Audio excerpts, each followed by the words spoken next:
O sol nascente pintava de dourado as feiras de artesanato de Caruaru quando o trovão escapou da coleira. O Border Collie negro correu entre as barracas, ignorando os chamados desesperados de seu dono. Os feirantes já conheciam aquele cachorro, sempre tão obediente e tranquilo. Porém, naquela manhã de sábado, algo havia mudado. Trovão avançava como se perseguisse uma presa invisível, até que seus olhos encontraram uma mulher de vestido florido que caminhava vagarosamente entre as barracas de barro. Josefa Albuquerque, com seus cabelos castanhos presos em um coque desalinhado, acariciava distraidamente sua barriga de 6 meses, enquanto admirava as cerâmicas típicas. Seus olhos, de um castanho profundo como o barro do Alto do Moura, não perceberam o cachorro que se aproximava velozmente. Quando finalmente notou, Trovão já estava a poucos metros, latindo ferozmente. "Socorro! Alguém segure esse cachorro!" gritou Josefa, protegendo instintivamente a barriga com as mãos. O que surpreendeu os presentes não foi apenas a agressividade de Trovão, mas o fato de que, mesmo parecendo furioso, ele mantinha uma distância calculada de Josefa. Latia com fúria, mas não avançava para atacá-la. Seus latidos eram quase acusatórios. "Trovão! Quieto, menino!" O dono finalmente conseguiu alcançá-lo, colocando-lhe a coleira com dificuldade. "Peço 1000 desculpas, senhora. Ele nunca fez isso antes." Josefa estava visivelmente abalada. Seu rosto pálido contrastava com o colorido das fitas do Parque 18 de Maio ao fundo. "Esse cachorro é perigoso. Poderia ter machucado a mim e ao meu bebê." A comoção atraiu o policial Edmilson, um jovem recém-transferido para a delegacia de Caruaru, que fazia sua ronda matinal pela feira. "O que está acontecendo aqui?" perguntou, ajustando o cap. "Esse cachorro quase me atacou. Estou grávida, poderia ter sido uma tragédia." Edmilson observou a cena com atenção. Trovão continuava latindo, mesmo contido pela coleira, seus olhos fixos em Josefa. Havia algo estranho no comportamento do animal. "Senhora, está tudo bem com a senhora? Precisa de atendimento médico?" "Não, não preciso. Só quero ir para casa e descansar. Essa confusão me deixou exausta", respondeu Josefa, ainda trêmula. "Posso acompanhá-la até sua residência?" "Por precaução." "Seria muito gentil. Obrigada." No caminho para a casa de Josefa, Edmilson notou que ela parecia desorientada, hesitando em algumas esquinas como se não tivesse certeza do caminho. Quando questionada, justificou dizendo que havia se mudado recentemente para Caruaru. "Sou de Recife, sabe? Vim para ficar mais perto da família do meu marido durante a gravidez. Ainda estou me acostumando com as ruas." Ao chegarem à residência, uma casa simples na parte antiga da cidade, Trovão reapareceu inesperadamente, latindo com ainda mais fúria. Seu dono, ofegante, vinha logo atrás. "Sinto muito, ele fugiu de novo. Nunca o vi tão agitado." Edmilson analisou o comportamento do cachorro com mais atenção. Anos trabalhando com a equipe K9 em Recife lhe ensinaram que os cães raramente agiam sem motivo. "O senhor pode me mostrar os documentos desse animal? Precisamos verificar se está tudo em ordem com as vacinas." Enquanto o dono buscava os documentos, Trovão continuava a latir para Josefa, que se encolhia no portão de sua casa. "Aqui está, oficial. Tudo em dia." Edmilson examinou os papéis e o microchip de identificação. Foi então que seu semblante mudou.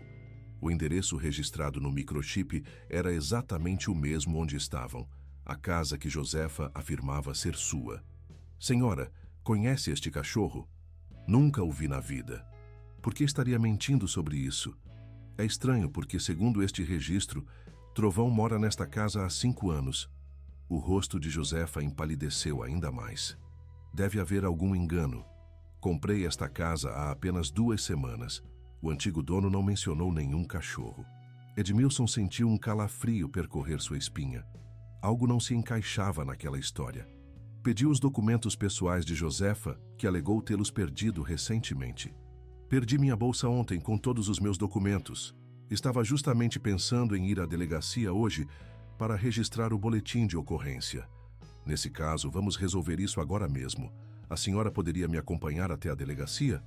No caminho para a delegacia, Edmilson não conseguia afastar a sensação de que já havia visto aquele rosto antes. Foi ao observar o reflexo de Josefa no retrovisor da viatura que um estalo surgiu em sua memória.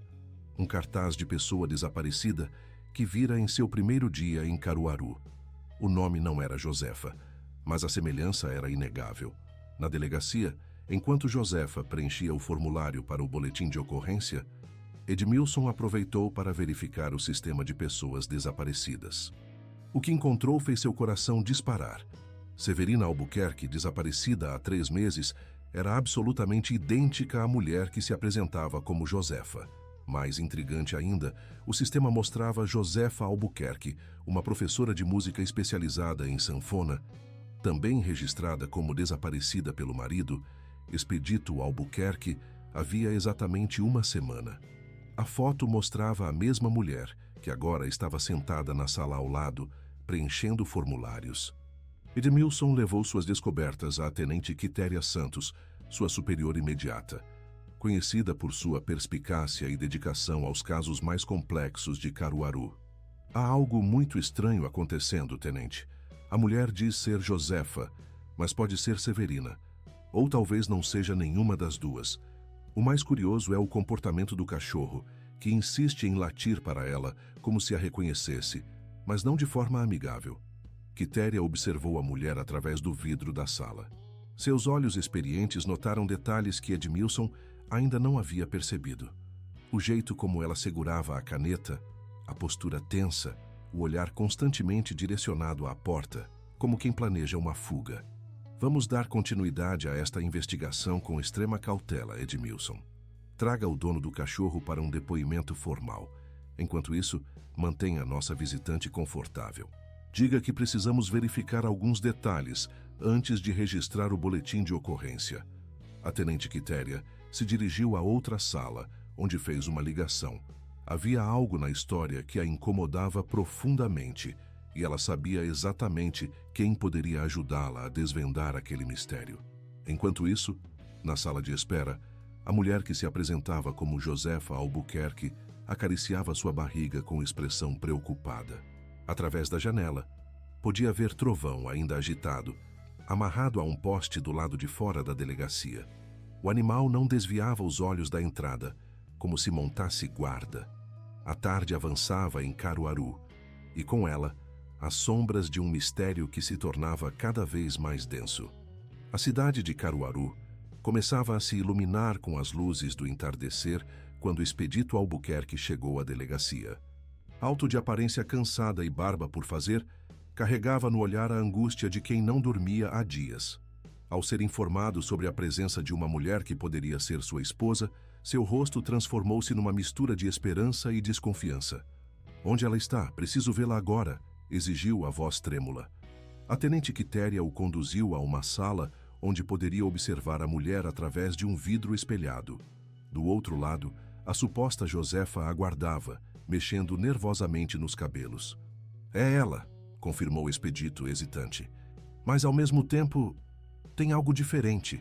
O jeito de sentar, de mexer as mãos, não sei explicar.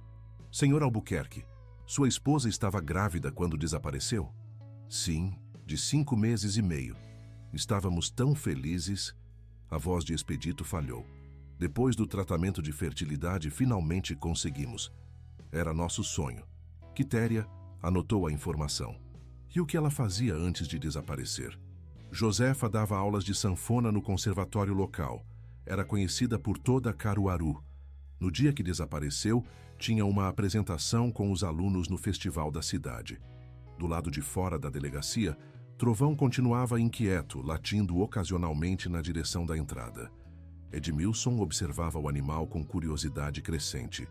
"O que você sabe, rapagão? O que está tentando nos dizer?" murmurou, aproximando-se cautelosamente. Trovão olhou fixamente para o policial, como se entendesse a pergunta. Subitamente puxou a coleira com tanta força que conseguiu se soltar novamente, correndo para dentro da delegacia. Dentro do prédio, a confusão se instaurou. Trovão avançou pelos corredores, indo diretamente para a sala onde a mulher estava. Quando a porta foi aberta por um policial desavisado, o cachorro entrou, rosnando ferozmente. "Tirem esse bicho daqui!" gritou a mulher, subindo numa cadeira. "Ele vai me machucar!" Expedito, ouvindo os gritos, correu para a sala. Ao ver a cena, chamou o cachorro. Trovão, quieto, vem cá, rapaz. Para surpresa de todos, o cachorro ignorou completamente o chamado de Expedito, mantendo-se focado na mulher. Aquilo era revelador. Se o cachorro não reconhecia o comando de Expedito, significava que não o conhecia. Senhor Albuquerque, este cachorro é seu? Perguntou Quitéria, já suspeitando da resposta. Nunca vi esse cachorro na vida, respondeu ele confuso. A situação tomou um rumo ainda mais inesperado quando Dona Mocinha, uma senhora de seus 70 anos, conhecida por ser a mais antiga moradora da rua onde Josefa e Expedito viviam, entrou na delegacia. Ao ver o cachorro, exclamou: Trovão, o que você está fazendo aqui, meu filho? Cadê a Severina? O silêncio tomou conta da sala. Quitéria foi a primeira a quebrar o momento de tensão. A senhora conhece este cachorro? Claro que conheço. É o cachorro da Severina, minha vizinha de frente. Ou melhor, faz uns 3 meses que não a vejo. Quitéria e Edmilson trocaram olhares significativos. As peças começavam a se encaixar. Dona Mocinha, a senhora conhece Josefa Albuquerque? Josefa? Sim, a professora de sanfona. Mora com o marido Expedito naquela casa amarela da esquina. Uma moça muito educada, está esperando o bebê. E Severina, quem é? O rosto de Dona Mocinha se iluminou com um sorriso nostálgico. Severina é a irmã gêmea de Josefa.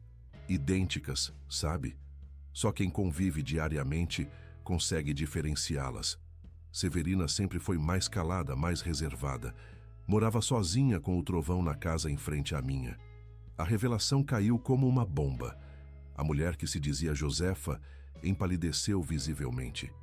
Expedito olhava de Dona Mocinha para a suposta esposa, seu rosto uma máscara de confusão. Josefa nunca me disse que tinha uma irmã gêmea, murmurou ele, atordoado. É que elas não se davam bem, continuou Dona Mocinha, alheia à tensão crescente. Criadas separadas, sabe? Josefa foi adotada por uma família de músicos aqui de Caruaru, teve estudo, oportunidades. Severina ficou no orfanato até os 18 anos. Só vieram a se conhecer na idade adulta, quando Severina conseguiu rastrear a irmã. Ela se mudou para cá há uns 5 anos, comprou a casa em frente à minha com a herança de uma tia.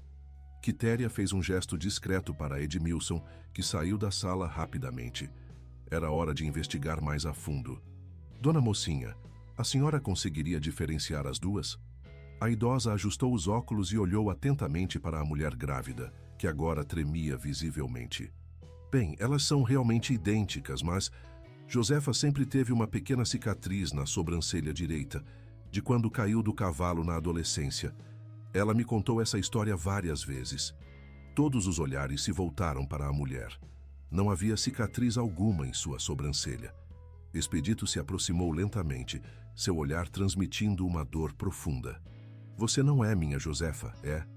A mulher finalmente desabou em lágrimas. Eu só queria uma chance, uma vida melhor, como ela teve. Enquanto isso, Edmilson voltava com uma pasta na mão. Tenente, encontrei algo importante. Segundo os registros do orfanato Santa Luzia, Josefa e Severina Albuquerque foram separadas aos 3 anos de idade. Josefa foi adotada pela família Cavalcante, conhecidos músicos da região. Severina permaneceu na instituição até a maioridade. Trovão, que havia se acalmado um pouco, agora se aproximou de Quitéria, como se quisesse guiá-la para algum lugar. Este cachorro está tentando nos dizer algo desde o início, observou a tenente. É hora de descobrirmos o que aconteceu com a verdadeira Josefa. A noite já havia caído sobre Caruaru quando a equipe da polícia, guiada por Trovão, chegou à casa de Severina. O Border Collie os conduziu diretamente ao quintal dos fundos, onde começou a cavar freneticamente, próximo a um pé de acerola. Quitéria impediu que o animal continuasse, sinalizando para a equipe forense. Vamos verificar essa área com cuidado.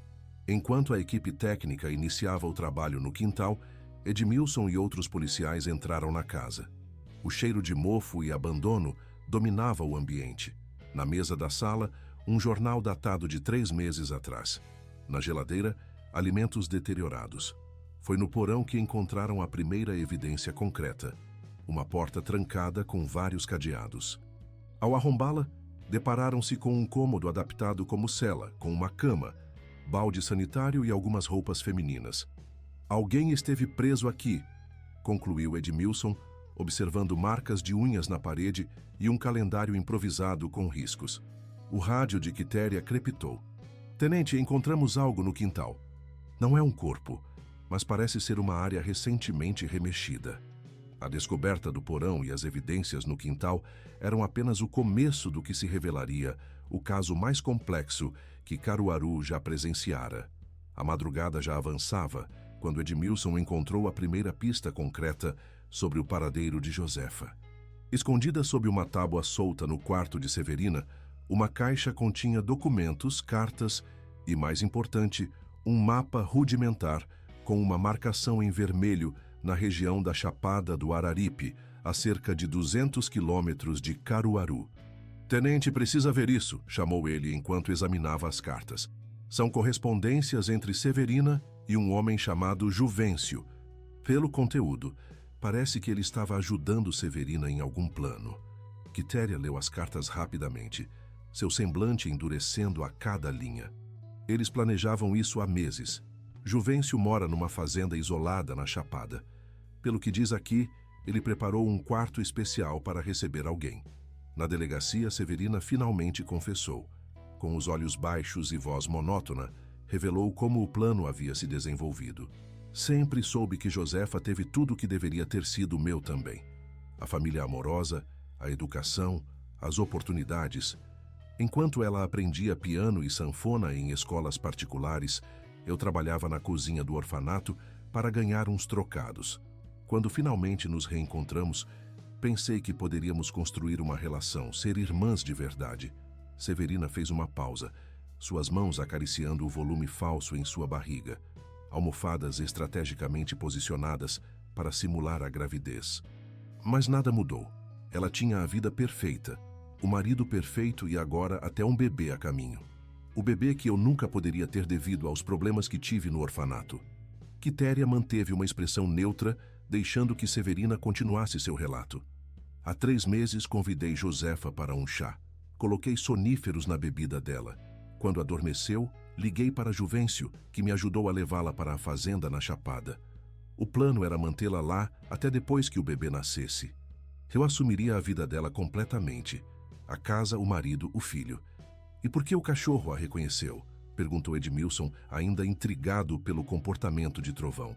Trovão sempre foi muito apegado a Josefa, desde que nos conhecemos.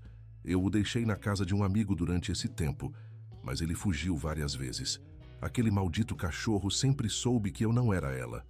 Com a confissão de Severina e o mapa em mãos, Quitéria organizou uma operação imediata para resgatar Josefa. A equipe partiu antes do amanhecer, com Trovão no banco traseiro da viatura principal. Decisão que posteriormente se provaria crucial. A fazenda de Juvencio ficava numa área remota, cercada por vegetação densa típica da Chapada. Ao chegarem, encontraram o local aparentemente deserto. Foi Trovão quem mais uma vez indicou o caminho, correndo para uma construção de pedra semelhante a um celeiro antigo. No interior do celeiro, um alçapão levava a um porão úmido e mal iluminado. Lá encontraram Josefa Albuquerque, debilitada, mas viva. Seu estado de gravidez era visível, provavelmente no 7º mês. Um médico que acompanhava a equipe fez uma avaliação preliminar, constatando que, apesar da desidratação e fraqueza, mãe e bebê estavam fora de perigo imediato. Trovão não se continha de alegria, lambendo o rosto de Josefa enquanto ela chorava de alívio. Ele sempre tentou me proteger, murmurou ela, abraçando o cachorro. Juvencio foi encontrado num vilarejo próximo e detido sem resistência. Confessou ter ajudado Severina em troca de uma parte da herança que ela esperava obter depois de assumir completamente a identidade da irmã. O retorno a Caruaru foi marcado por uma comoção na pequena cidade. Josefa foi levada diretamente ao hospital regional, onde recebeu tratamento adequado. Expedito ao reencontrar a verdadeira esposa, desmoronou em lágrimas, alternando entre a alegria do reencontro e a culpa por não ter percebido a substituição. Como não notei que não era você? Como fui tão cego, repetia ele, segurando a mão de Josefa. Ela é minha gêmea idêntica, Expedito. E você estava tão focado na gravidez, no bebê?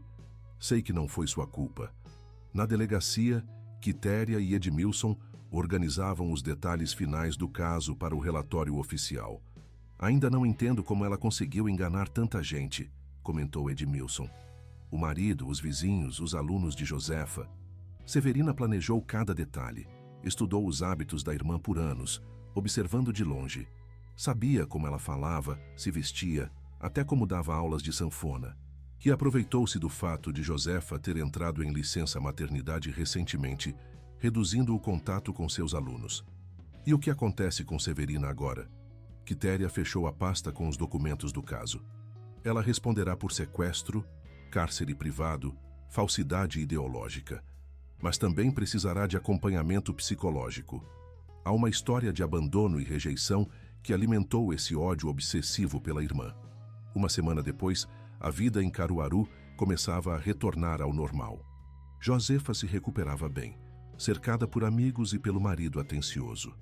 Trovão havia sido oficialmente adotado pelo casal, tornando-se o protetor dedicado da família, que aumentaria em breve.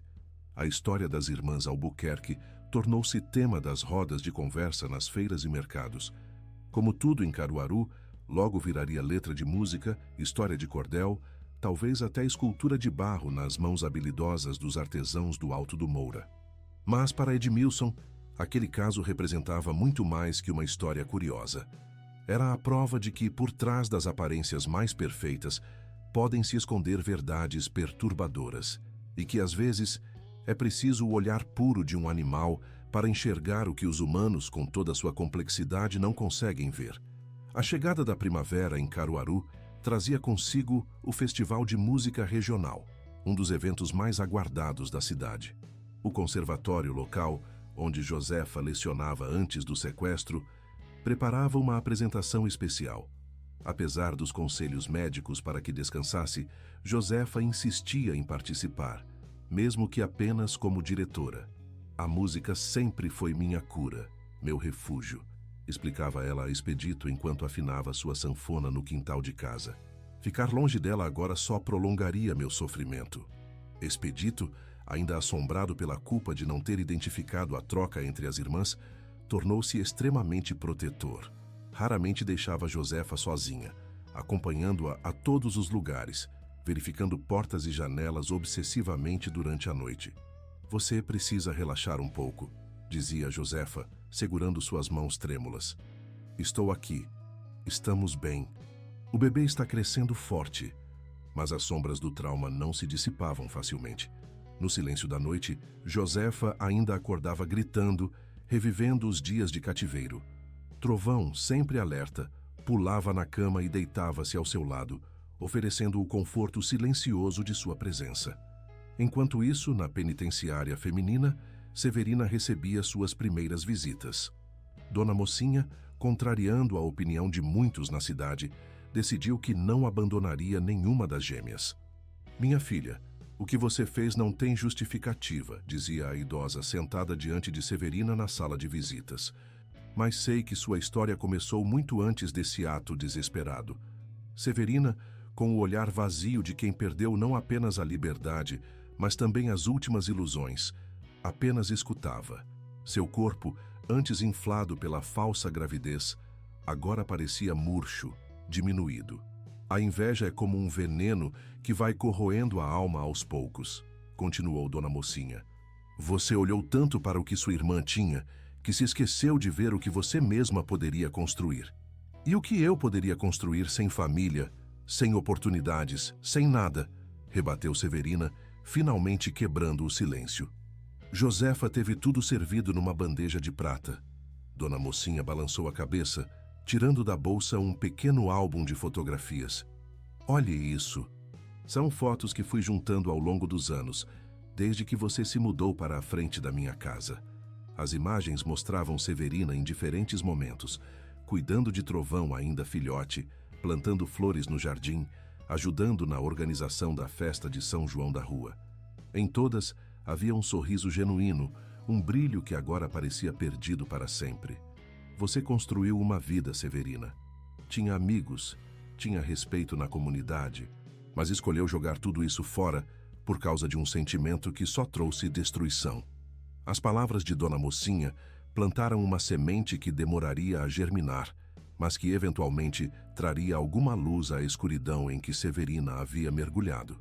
Na delegacia, Quitéria e Edmilson continuavam trabalhando no relatório final do caso, agora com novas informações obtidas durante a investigação. Os registros do orfanato revelam algo interessante, comentou Edmilson, folheando uma pasta antiga. Severina e Josefa não foram simplesmente separadas.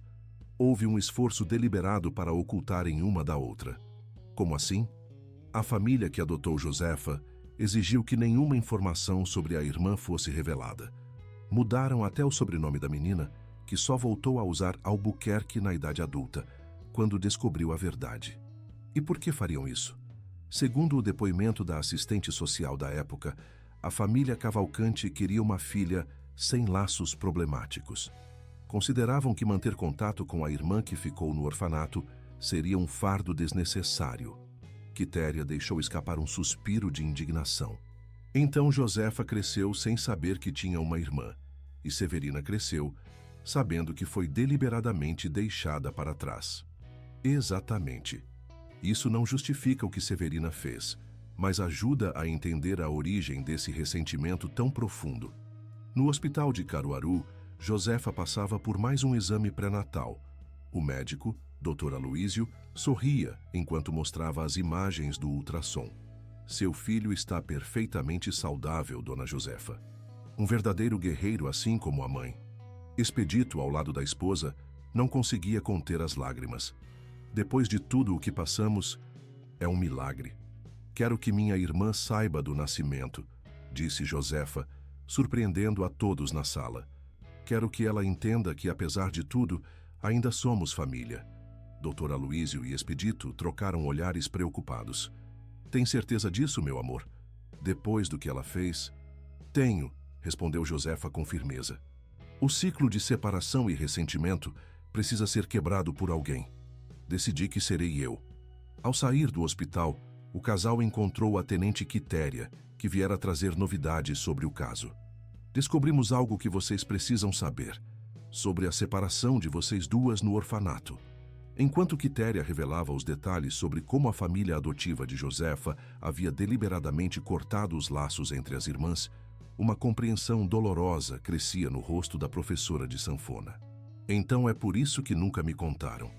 Sempre que eu perguntava sobre minha família biológica, meus pais adotivos mudavam de assunto. Diziam que eu deveria ser grata por ter sido escolhida, que o passado não importava. Infelizmente, é uma prática que existia naquela época, explicou Quitéria. Hoje, as políticas de adoção incentivam a manutenção dos vínculos entre irmãos, quando possível. Naquela noite em casa, Josefa tomou uma decisão. Pediu a Expedito que trouxesse seu diário, onde começou a escrever uma longa carta para Severina. Não era uma carta de perdão. Seria cedo demais para isso, mas de reconhecimento. Reconhecimento da dor compartilhada, da infância roubada de ambas, dos laços que foram cortados contra a vontade delas. Vou enviar isso a ela amanhã, disse Josefa, selando o envelope. É o primeiro passo de uma jornada muito longa. Trovão, deitado aos pés da cama, observava sua dona com olhos atentos. O Border Collie, que fora crucial para desvendar toda a trama, agora assumia um novo papel, testemunha silenciosa da reconstrução que se iniciava. Em seu leito na penitenciária, Severina fitava o teto, incapaz de dormir. As palavras de Dona Mocinha ecoavam em sua mente, misturando-se às memórias do orfanato, ao rosto idêntico ao seu, à vida que tentara roubar. Pela primeira vez, permitiu-se questionar não apenas o que Josefa tinha recebido, mas o que ela mesma havia jogado fora na busca obsessiva por vingança. O festival de música se aproximava, trazendo a promessa de novas melodias para a cidade, que, como uma sanfona nas mãos habilidosas de um músico, ora se contraía em dor, ora se expandia em esperança. Os preparativos para o Festival de Música Regional entravam na reta final. O centro de Caruaru transformava-se com bandeirolas coloridas, palcos improvisados e barracas de comidas típicas. No conservatório, Josefa supervisionava os ensaios finais, sua barriga de 8 meses dificultando os movimentos, mas não diminuindo seu entusiasmo. Mais sentimento, Mateus. A sanfona precisa chorar nas suas mãos, orientava ela a um aluno adolescente, demonstrando o movimento correto nos botões do instrumento.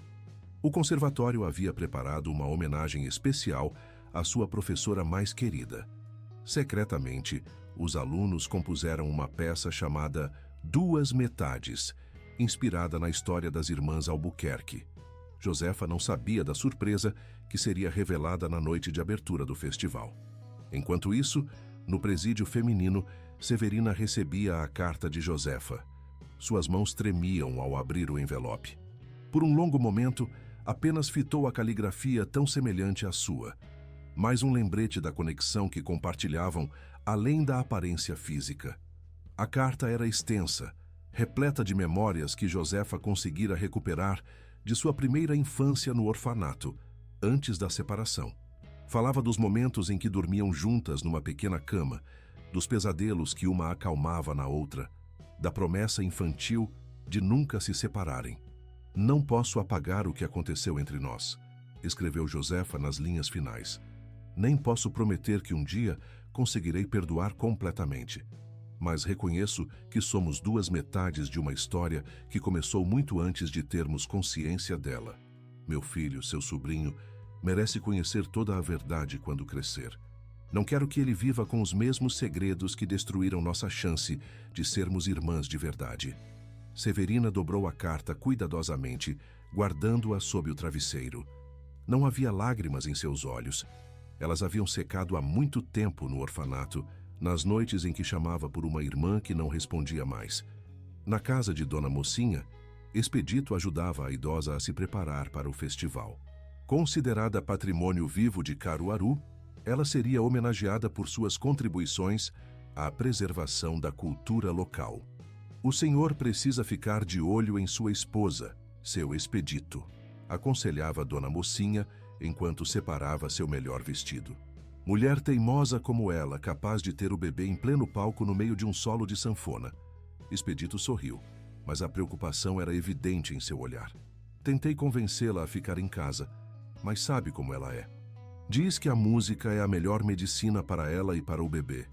E não deixa de ter razão", concordou a idosa. "Aquela menina sobreviveu ao pior usando a força que a música lhe deu. É o jeito dela de dizer que não foi quebrada."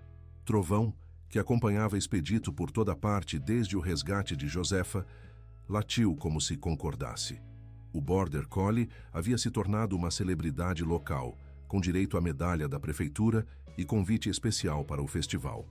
Na delegacia, Edmilson e Quitéria finalizavam os preparativos de segurança para o evento. "Vamos reforçar a vigilância em torno do conservatório", instruía a tenente. O caso das irmãs Albuquerque atraiu a atenção da mídia nacional. "Não quero nenhum jornalista sensacionalista perturbando Josefa durante sua apresentação." Edmilson, que desde o caso havia desenvolvido um interesse genuíno pela família, questionou: "A senhora acha que Severina um dia poderá ser reintegrada?" "Depois que cumprir a pena, quero dizer." Quitéria refletiu por um momento. "Isso dependerá mais de Josefa do que da própria Severina. Alguns laços, quando quebrados dessa forma, são quase impossíveis de restaurar. Mas tenho visto coisas mais improváveis acontecerem nesta cidade." A noite de abertura do festival chegou com o céu de Caruaru pintado de estrelas. A praça central estava lotada, com habitantes locais e turistas ansiosos para testemunhar a celebração da cultura nordestina. No palco principal, o prefeito fazia o discurso de abertura, destacando a resiliência do povo caruaruense e sua capacidade de transformar até mesmo as dores mais profundas em arte. Nos bastidores, Josefa ajustava o vestido tradicional, decorado com renda renascença feita pelas artesãs locais. Sua barriga proeminente foi incorporada ao design da roupa, celebrando a maternidade iminente. "Está pronta, meu amor?" perguntou Expedito, segurando carinhosamente suas mãos. "Mais do que nunca", respondeu ela com um brilho determinado nos olhos. Antes de subir ao palco, beijou a corrente que carregava no pescoço. Um medalhão com 2 fotos, uma dela e outra de Severina crianças, recuperada dos arquivos do orfanato. Quando Josefa finalmente subiu ao palco, acompanhada por seus alunos, um silêncio respeitoso tomou conta da multidão. A história das irmãs Albuquerque era conhecida por todos ali presentes, e aquela apresentação representava muito mais que um simples número musical. Era um símbolo de superação. "Boa noite, Caruaru", começou ela, sua voz clara e firme ao microfone. "Hoje não venho apenas como professora ou musicista, mas como alguém que redescobriu o poder curativo da música.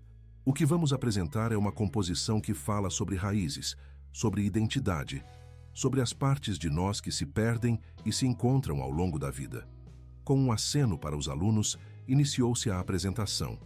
A sanfona de Josefa liderava o conjunto, contando através de suas notas uma história que palavras não conseguiriam expressar completamente.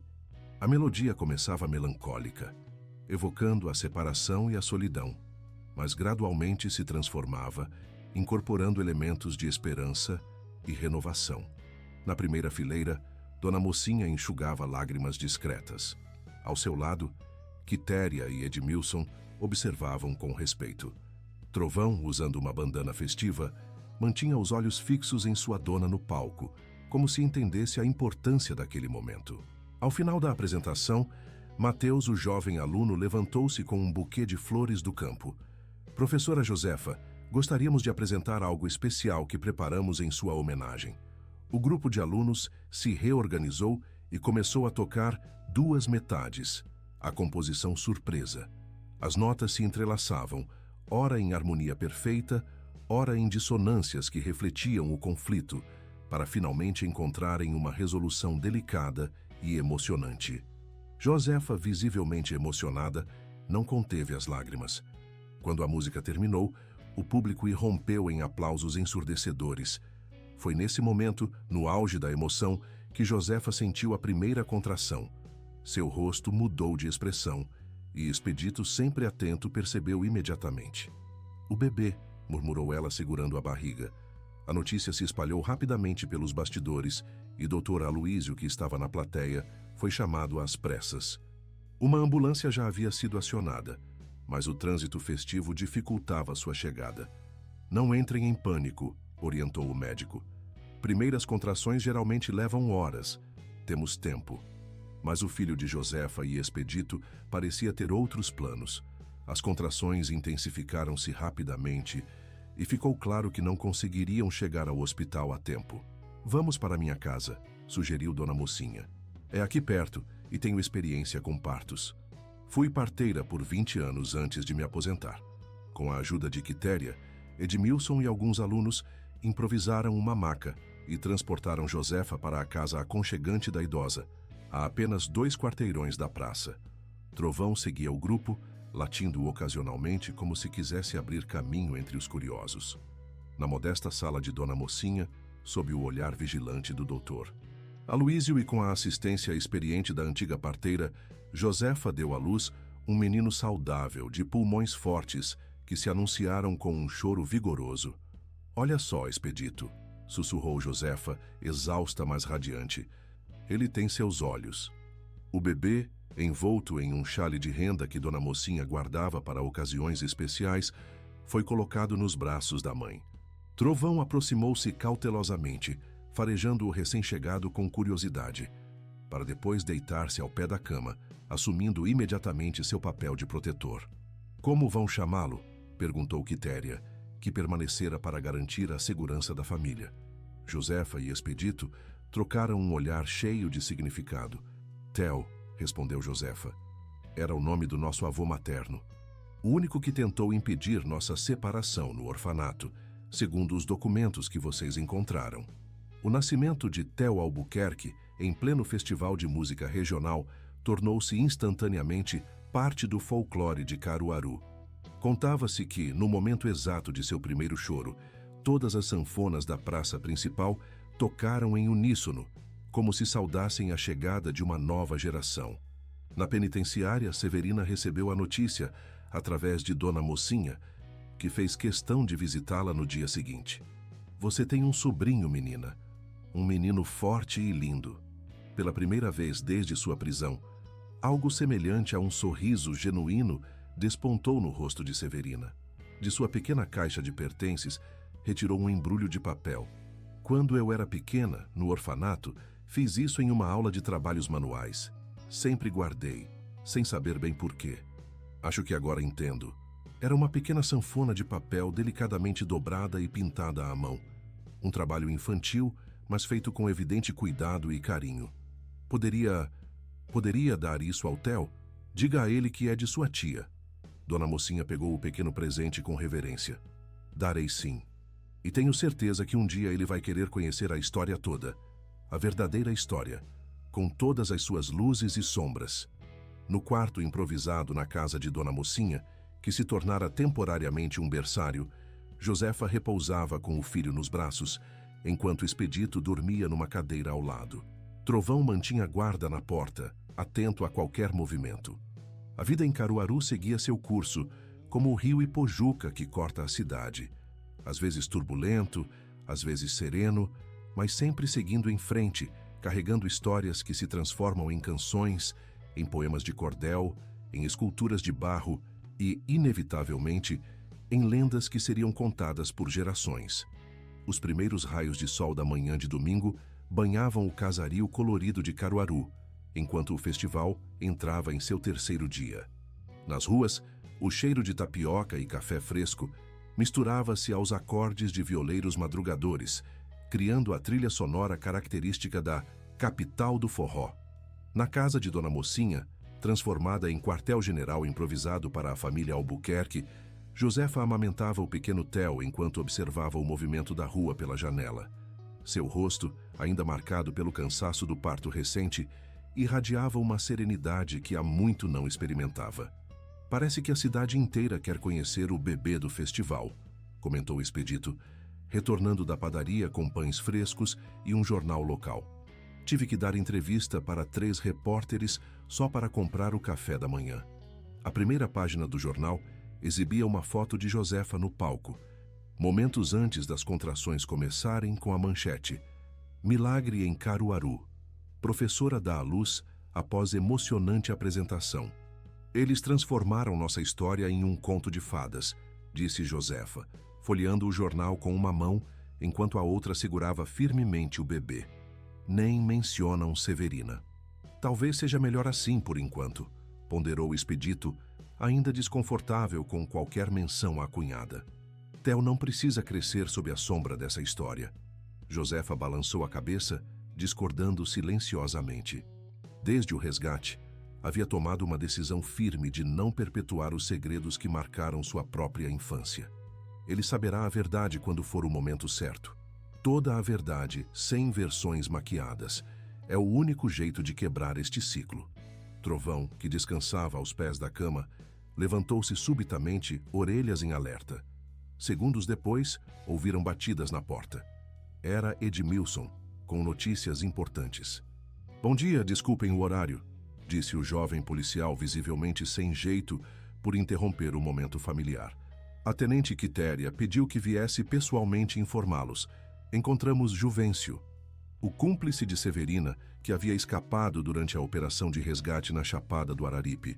Foi capturado tentando cruzar a fronteira com Alagoas. Ele confessou tudo durante o interrogatório. Aparentemente, o plano de Severina era mais elaborado do que imaginávamos. Depois que o bebê nascesse, ela pretendia forjar documentos alegando que você e a criança haviam morrido no parto. Josefa empalideceu, instintivamente apertando Theo contra o peito. E o que aconteceria comigo de verdade? Perguntou, embora suspeitasse da resposta. Edmilson hesitou, olhando para Expedito, que assentiu, indicando que ela poderia ouvir toda a verdade. Juvencio disse que nunca houve um plano definido para isso. Severina parecia acreditar que, de alguma forma, vocês poderiam conviver pacificamente. Ela como Josefa na cidade, você escondida na fazenda. Era uma fantasia, claro, mas segundo ele, ela realmente acreditava nisso. A revelação pairou pesadamente sobre o quarto. A ideia de que Severina havia construído uma realidade alternativa tão distorcida era perturbadora e, ao mesmo tempo, profundamente triste. Ela precisa de ajuda, murmurou Josefa após um longo silêncio. Não apenas punição, mas tratamento. Expedito, relutante, mas respeitando a decisão da esposa, concordou em contatar um psiquiatra especializado para avaliar Severina na prisão. Edmilson prometeu facilitar o processo através da tenente Quitéria, que tinha influência suficiente para garantir que o caso recebesse a atenção adequada. Depois que Edmilson saiu, o casal ficou em silêncio, contemplando o bebê que agora dormia tranquilamente. Trovão aproximou-se, deitando a cabeça próxima ao pequeno embrulho. É impressionante como ele parece entender tudo, comentou o Expedito, acariciando o pelo do cachorro. Se não fosse por Trovão, ele sempre soube a diferença, completou Josefa. Mesmo quando eram idênticas por fora, ele enxergava o que estava dentro. Nos dias que se seguiram, a vida foi gradualmente retornando à normalidade. Josefa e Theo receberam alta médica oficial, permitindo que voltassem para casa. A residência havia sido completamente reorganizada durante sua ausência, obra de vizinhos e alunos do conservatório que se uniram para preparar o lar para o novo morador. O quarto do bebê, anteriormente um escritório, fora transformado em um berçário acolhedor, com paredes pintadas de azul claro e pequenas notas musicais como decoração. Um mobile artesanal com miniaturas de instrumentos nordestinos pendia sobre o berço, presente dos artesãos do Alto do Moura. Na primeira noite em casa, Josefa não conseguiu dormir. Cada ruído a fazia levantar-se para verificar o bebê, temendo que a segurança duramente reconquistada pudesse ser novamente ameaçada. Trovão, percebendo sua ansiedade, abandonou seu lugar habitual aos pés da cama e foi deitar-se junto ao berço, como um guardião silencioso. Ele não vai deixar nada acontecer, assegurou o Expedito, abraçando a esposa. E nem eu. Gradualmente, com o passar das semanas, a rotina se estabeleceu. Josefa, recuperando-se rapidamente, começou a dar aulas particulares de sanfona em casa, recebendo alunos na varanda, enquanto Theo dormia sob os olhares atentos de Expedito e Trovão. O Festival de Música Regional chegou ao fim, mas deixou um legado importante. A composição Duas Metades, criada pelos alunos de Josefa, venceu o concurso de música original e seria gravada por um importante artista pernambucano em seu próximo álbum. Na penitenciária, Severina iniciava o tratamento psiquiátrico. As sessões revelaram o que os investigadores já suspeitavam. Anos de abandono e rejeição haviam criado uma obsessão patológica pela vida da irmã. Não era apenas inveja, mas uma dissociação da realidade que a fazia acreditar que tinha direito à vida de Josefa, como uma compensação pelo que lhe fora negado na infância. Dona Mocinha, fiel à sua promessa, visitava ambas as irmãs regularmente. Para Josefa, levava notícias de Severina e atualizações sobre seu tratamento. Para Severina, trazia fotos de Theo e relatos dos pequenos marcos do desenvolvimento do bebê. Foi através dessas visitas que Josefa soube que Severina havia começado a escrever um diário como parte da terapia. Nele, relatava memórias da infância no orfanato, tentando reconstruir a linha do tempo onde as coisas começaram a dar errado. Ela perguntou se poderia te escrever uma carta, informou Dona Mocinha em uma de suas visitas, mas apenas se você estiver preparada para recebê-la. Josefa hesitou. A ferida ainda estava muito recente, a confiança completamente destruída. Mas algo dentro dela, talvez o mesmo instinto que Trovão demonstrara, dizia que precisava ao menos tentar encontrar um caminho para a reconciliação, não por Severina, mas por Theo. Diga a ela que pode escrever. Não prometo responder imediatamente, mas lerei o que ela tem a dizer. A carta chegou uma semana depois, trazida pessoalmente por Quitéria, que fez questão de entregá-la após verificá-la minuciosamente por questões de segurança. Josefa esperou até a noite, depois que Theo adormeceu para abri-la. Sentada na varanda, com Trovão ao seu lado e Expedito respeitando seu momento de privacidade, desdobrou as páginas cobertas pela caligrafia tão semelhante à sua. Josefa, começava a carta sem rodeios. Não estou escrevendo para pedir perdão.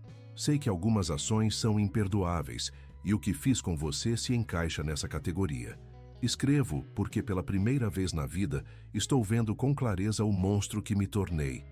E preciso que você saiba que não foi sua culpa.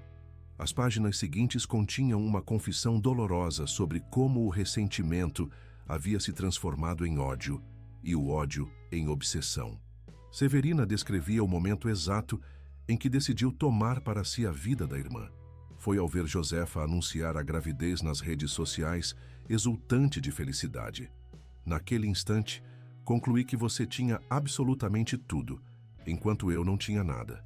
Foi como se uma voz dentro de mim dissesse: é a sua vez agora. Não percebi que estava destruindo a única conexão genuína que ainda me restava no mundo.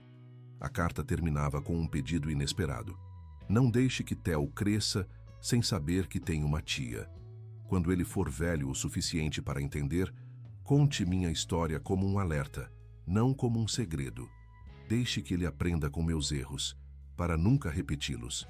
Josefa deixou as lágrimas fluírem livremente. Trovão, sentindo sua tristeza, apoiou a cabeça em seu colo, oferecendo conforto silencioso. Naquela noite, ela não escreveu uma resposta, mas tomou uma decisão que mudaria para sempre o curso da história das irmãs Albuquerque. As noites de São João já iluminavam o céu de Caruaru quando Josefa, carregando Theo nos braços, atravessou os portões da penitenciária feminina pela primeira vez. Expedito, relutante, mas respeitando sua decisão, esperava no carro com Trovão. A visita foi breve e tensa. As irmãs, idênticas na aparência, mas agora marcadas de formas tão diferentes pela vida, ficaram frente a frente após meses de separação. Este é Theo, disse Josefa simplesmente, baixando levemente o cobertor para que Severina pudesse ver o rosto do sobrinho. Seu tio-avô ficaria orgulhoso do nome. Severina, visivelmente emagrecida e com olheiras profundas, não estendeu as mãos para tocar o bebê, respeitando barreiras que sabia estarem ali por sua própria culpa. Ele tem seus olhos, murmurou, a voz embargada. Nossos olhos. Sim, concordou Josefa. E é isso que quero que ele sempre saiba, que carrega em si uma história que começou muito antes dele, com duas meninas que eram inseparáveis, até que o mundo as separou. Não houve grandes declarações de perdão ou promessas de reconciliação naquele dia. Apenas o início silencioso de um longo e difícil processo de cura, simbolizado por um bebê que, sem saber, carregava em si a esperança de redenção para uma história marcada por abandono e obsessão. Ao sair da penitenciária, Josefa encontrou Expedito e Trovão esperando ansiosamente. O Border Collie, ao ver mãe e filho retornando sãos e salvos, latiu alegremente, como se aprovasse a decisão de sua dona. Foi o certo a fazer, disse Josefa entrando no carro. Por Theo, por nós e de alguma forma por Severina também.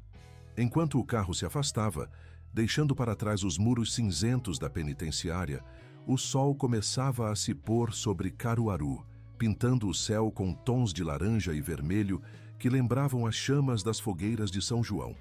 Um lembrete de que, mesmo após as noites mais escuras, sempre há a promessa de um novo amanhecer. As chuvas de julho caíam generosas sobre Caruaru, trazendo renovação para a terra seca e para os corações dos seus habitantes. Passaram-se 3 meses desde o nascimento de Theo, que crescia forte e saudável, encantando a todos com seus grandes olhos castanhos, herança inconfundível das irmãs Albuquerque. A casa da família, antes palco de uma terrível substituição, agora se enchia de música e risos. Josefa havia retomado suas aulas no conservatório, levando o pequeno Theo consigo. O bebê tornou-se mascote não oficial da instituição, embalado por sanfonas e violas desde seus primeiros dias. Em uma tarde particularmente chuvosa, Josefa recebeu uma visita inesperada. A tenente Quitéria Santos, acompanhada de Edmilson, trazia consigo uma pasta volumosa. Desculpe incomodá-la em casa, Josefa, mas acredito que isto lhe interessa, disse a tenente após as saudações iniciais. Acomodados na sala, com Trovão vigilante aos pés de Josefa e Theo dormindo tranquilamente no berço portátil, Quitéria abriu a pasta sobre a mesa de centro. Conseguimos localizar todos os documentos do orfanato Santa Luzia. Foi um trabalho meticuloso, mas encontramos algo que você deveria saber. Os documentos revelavam uma história ainda mais complexa do que suspeitavam. Josefa e Severina não haviam sido simplesmente separadas. Foram deliberadamente afastadas como parte de um esquema maior. O orfanato, sob administração corrupta na época, facilitava adoções seletivas, separando irmãos para torná-los mais adotáveis. Havia um padrão claro, explicou Edmilson, apontando para uma lista de nomes. Todas estas crianças tinham irmãos ou irmãs que foram enviados para famílias diferentes, geralmente sem saber da existência uns dos outros. Estamos reexaminando todos estes casos, complementou Quitéria. Seu depoimento e o de Severina foram fundamentais para desvendar este esquema. Josefa folheava os documentos com mãos trêmulas. Entre eles encontrou algo que a fez ofegar, uma fotografia antiga, amarelada pelo tempo, mostrando duas meninas de aproximadamente 3 anos, abraçadas e sorrindo para a câmera. "Somos nós", murmurou, tocando delicadamente a imagem. "Eu nunca tinha visto uma foto nossa juntas." "Estava escondida nos arquivos pessoais da antiga diretora", explicou Quitéria, junto com várias outras evidências que ela mantinha como forma de seguro, caso o esquema fosse descoberto. Expedito, que se mantivera em silêncio até então, não conteve a indignação. "Isso significa que as pessoas responsáveis por separar Josefa e Severina nunca foram punidas?" "Até agora", respondeu Quitéria com firmeza. "Estamos reabilitando investigações que foram arquivadas há anos. Várias pessoas envolvidas ainda estão vivas e terão que responder por seus atos." A revelação trouxe uma perspectiva completamente nova para a história das irmãs Albuquerque. O que sempre pareceu uma tragédia familiar isolada era, na verdade, parte de uma injustiça sistêmica maior, que afetou dezenas de crianças ao longo de anos. Naquela noite, depois que os visitantes partiram, Josefa não conseguiu dormir. Sentada na cadeira de balanço no quarto de Theo, observava o filho dormir, enquanto sua mente processava as novas informações. A raiva que sentia não era mais direcionada exclusivamente a Severina, mas a todo um sistema que havia falhado com ambas. Na manhã seguinte, tomou uma decisão. Pediu a Expedito que cuidasse de Theo e dirigiu-se à penitenciária feminina, levando consigo a fotografia recém-descoberta. O encontro com Severina foi diferente desta vez. Havia menos tensão, substituída por uma tristeza compartilhada diante da revelação de que suas vidas haviam sido manipuladas desde a mais tenra infância. "Éramos apenas peças num jogo cruel", disse Josefa, empurrando a fotografia através da mesa. "Nenhuma de nós teve escolha." Severina observou a imagem por um longo momento, seus dedos traçando o contorno dos rostinhos sorridentes. "Lembro desse dia", disse finalmente, sua voz quase um sussurro. "Tínhamos ganhado bonecas iguais de um doador anônimo. Foi nosso último Natal juntas." "Os responsáveis serão investigados", informou Josefa. "A tenente Quitéria está reabrindo todos os casos de separação de irmãos." Severina assentiu, devolvendo a fotografia. "Isso não desfaz o que fiz com você, não me absolve." Não absolve", concordou Josefa. "Mas ajuda a entender como chegamos até aqui." Antes de se despedir, Josefa compartilhou sua nova ideia. Estava organizando um projeto no conservatório para jovens de orfanatos da região, oferecendo aulas gratuitas de música como forma de terapia e expressão. "Estou chamando de Projeto Duas Metades, para ajudar crianças que, como nós, tiveram suas vidas fragmentadas por circunstâncias além do seu controle." Foi a primeira vez que Severina sorriu genuinamente desde que fora presa. "É um belo nome e um projeto importante." Na saída da penitenciária, Josefa encontrou Dona Mocinha aguardando-a. A idosa, que continuava sendo o elo entre as irmãs, trouxe notícias do tratamento psiquiátrico de Severina. "Os médicos dizem que ela está respondendo bem. O reconhecimento do que fez, sem desculpas ou justificativas, é um sinal positivo. Ainda há um longo caminho pela frente, mas há esperança." Josefa assentiu, guardando a fotografia antiga na bolsa. "Esperança é tudo que temos no final das contas." Os meses seguintes trouxeram mudanças significativas para Caruaru. A investigação conduzida por Quitéria e Edmilson ganhou repercussão nacional, expondo um esquema que se estendia por vários orfanatos do Nordeste. Dezenas de pessoas separadas na infância começaram a procurar seus irmãos perdidos, criando uma rede de apoio mútuo. O projeto Duas Metades cresceu além das expectativas de Josefa. Com o apoio da prefeitura e doações de empresários locais, conseguiu expandir para outras cidades, levando música e esperança para crianças em situação de vulnerabilidade. Theo completou seu primeiro ano em meio a uma grande celebração no conservatório. A festa, simples mas cheia de significado, reuniu todos que haviam participado da incrível jornada da família Albuquerque. Em um canto discreto da sala, repousava um presente especial, uma pequena sanfona de madeira entalhada pelos artesãos do Alto do Moura, com uma inscrição na lateral: "Para Theo, que a música sempre una o que a vida separou. Com amor, tia Severina."